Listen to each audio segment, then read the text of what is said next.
नमस्कार, मैं रचना शर्मा। चढ़ती कला टाइम टीवी देख रहे सभी दर्शकों का स्वागत करती हूं। आप देख रहे हैं टॉप 10 न्यूज। यमन के तट पर एक दर्दनाक हादसे में करीब 68 लोगों की जान चली गई। संयुक्त राष्ट्र की समाचार एजेंसी के मुताबिक साझा जानकारी के अनुसार यमन के तट के पास एक नाव पलट गई और इस घटना में 68 अफ्रीकी प्रवासियों की मौत हो गई और 74 अन्य लापता हो गए। यह त्रासदी यमन के तट पर जहाज दुर्घटनाओं की सीरीज में सबसे ताजा मामला है। संघर्ष और गरीबी से भागकर धनी खाड़ी अरब देशों तक पहुंचने की उम्मीद में सैकड़ों अफ्रीकी प्रवासियों ने अपनी जान गंवा दी। नाव में कुल 154 प्रवासी सवार थे। 54 प्रवासियों के शव खानकर जिले में किनारे पर आ गए और 14 अन्य मृत पाए गए, जिन्हें यमन के दक्षिणी तट पर प्रांतीय राजधानी अबियान जिंजीवार के एक अस्पताल के मुर्दा घर में ले जाया गया। जहाज दुर्घटना में केवल 12 प्रवासी जीवित बचे और बाकी लापता है। माना जा रहा है कि उनकी भी मृत्यु हो गई।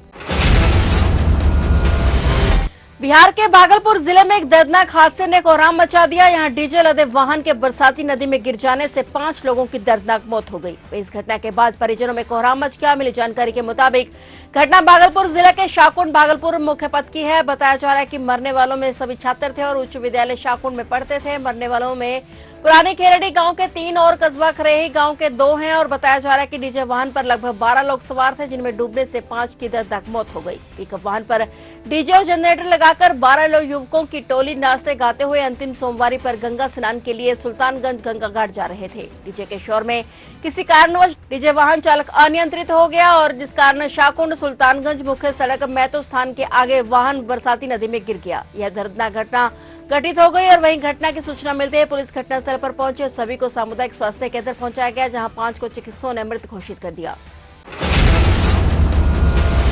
झारखंड के पूर्व मुख्यमंत्री शिबू सोरेन का आज सोमवार को निधन हो गया। वे 81 साल के थे और लंबे समय से बीमार चल रहे थे। उन्होंने दिल्ली के सर गंगाराम अस्पताल में अंतिम सांस ली। उनके बेटे और झारखंड के सीएम हेमंत सोरेन ने इसकी पुष्टि की है और उन्होंने कहा कि आदरणीय दिशोम गुरुजी हम सभी को छोड़कर चले गए हैं, आज मैं शून्य हो गया हूं। इस बीच सर गंगाराम अस्पताल की ओर से बताया गया कि शिबू सोरेन को आज सुबह 8:56 पर मृत घोषित कर दिया गया। लंबी बीमारी के बाद उनका निधन हो गया। वे किडनी की बीमारी से पीड़ित थे और 1.5 महीने पहले उनके स्ट्रोक भी हुआ था और पिछले 1 महीने से वे लाइफ सपोर्ट सिस्टम पर थे। शिबू सोरेन पिछले 38 वर्षों से झारखंड मुक्ति मोर्चा के नेता थे और उन्हें पार्टी के संस्थापक सेक्शन के रूप में जाना जाता है। झामुमो सुप्रीमो दिशोम गुरु शिबू सोरेन का 4 अगस्त की सुबह निधन हो गया और 81 साल की उम्र में उन्होंने दुनिया को अलविदा कह दिया। वहीं उनके निधन पर शोक व्यक्त करते हुए दुमका के खिजूरिया स्थित आवास में झारखंड मुक्ति मोर्चा का ध्वज झुका दिया गया है। सभी पार्टी कार्यकर्ता गमगीन हैं और झारखंड के तमाम नेता मंत्री भी गुरुजी के निधन पर शोक व्यक्त करते हुए श्रद्धांजलि अर्पित कर रहे हैं। गुरुजी के निधन की खबर से झारखंड समेत देश भर में शोक की लहर दौड़ पड़ी है। देश के प्रधानमंत्री नरेंद्र मोदी ने दिशोम गुरु के निधन पर दुख जताते हुए श्रद्धांजलि अर्पित की है। साथ ही इस दुख की घड़ी में सीएम हेमंत सोरेन के पास फोन कर बात की और ढाढस बधाया और पीएम मोदी के साथ रक्षा मंत्री राजनाथ सिंह, गृह मंत्री अमित शाह समेत तमाम नेताओं ने शोक व्यक्त किया है।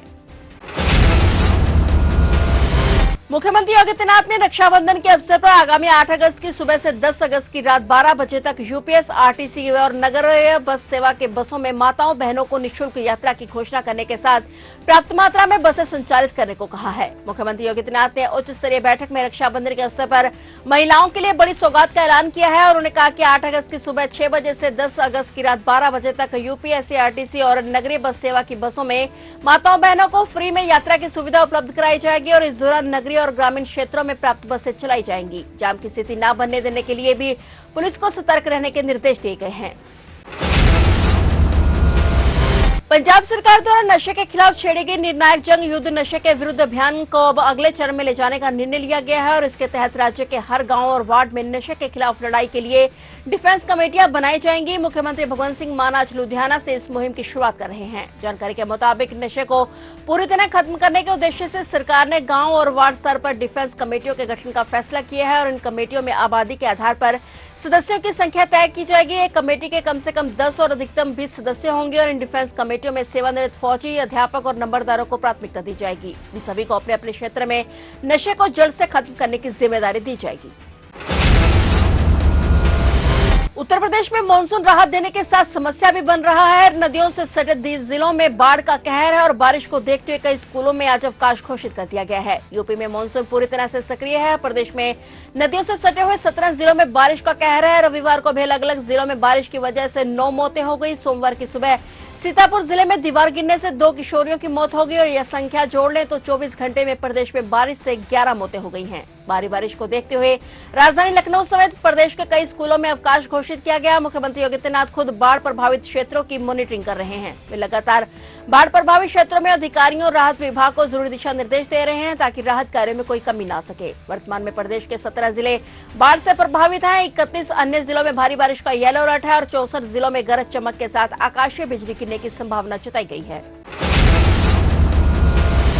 दिल्ली विधानसभा का मानसून सत्र सोमवार से शुरू हो गया है। पहले ही दिन स्कूल फीस नियंत्रण बिल सहित अन्य मुद्दों पर राजनीतिक घमासान के पूरे आसार हैं। 8वीं विधानसभा का तीसरा सत्र 4 से 8 अगस्त तक चलेगा, लेकिन जरूरत पड़ी तो इसे बढ़ाया भी जा सकता है। आज सत्र की शुरुआत से ही शिक्षा मंत्री आशीष सूद स्कूल फीस नियंत्रण बिल पेश कर रहे हैं, जिसे मुख्यमंत्री रेखा गुप्ता की कैबिनेट पहले ही मंजूरी दे चुकी है। इस बिल से दिल्ली के लाखों अभिभावकों को स्कूलों की मनमानी फीस से राहत मिलने की उम्मीद है। वहीं विपक्ष के तीखी तेवरों से साफ है कि बिल पर सदन में जोरदार टकराव होगा। विधानसभा अध्यक्ष विजेंद्र गुप्ता ने बताया कि सत्र में सभी मुद्दों पर खुली चर्चा होगी। सत्र में कई अन्य अहम विषय भी उठाए जाएंगे।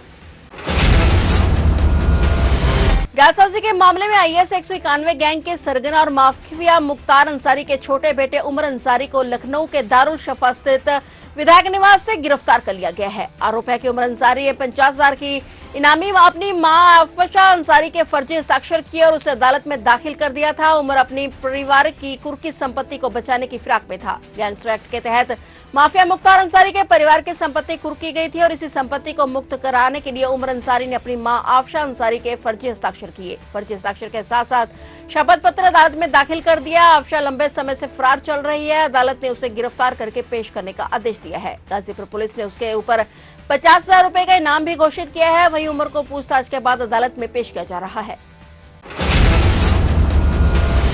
पहलगाम हमले के बाद भारत पाकिस्तान जंग, जिसमें भारत सरकार की तरफ से ऑपरेशन सिंदूर चलाया गया है, इसका नकारात्मक असर धीरे धीरे सामने आना शुरू हो गया है। जानकारी के मुताबिक पिछले 2 महीनों से आईसीपी अटारी बॉर्डर खाली पड़ी हुई है। इसके पीछे कारण है कि अफगानिस्तान से आने वाले ड्राई फ्रूट के ट्रक अब नहीं आ रहे हैं, क्योंकि पाकिस्तान ने अफगानिस्तान के ट्रकों को रास्ता देने से मना कर दिया है। हालांकि पुलवामा हमले के बाद वर्ष 2019 में पाकिस्तान के साथ आयात निर्यात भी बंद हो गया था, लेकिन अफगानिस्तान से ड्राई फ्रूट और अन्य सामान के ट्रक आ रहे थे। अमृतसर में 10 दिनों की संख्या में कारोबारी ऐसे हैं जो कि अफगानिस्तान के से ड्राई फ्रूट की आयात कर रहे थे और पूरे देश में ड्राई फ्रूट की सप्लाई की जा रही थी। लेकिन फिलहाल अब अफगानिस्तान से आयात शुरू होने की कोई संभावनाएं नजर नहीं आ रही हैं।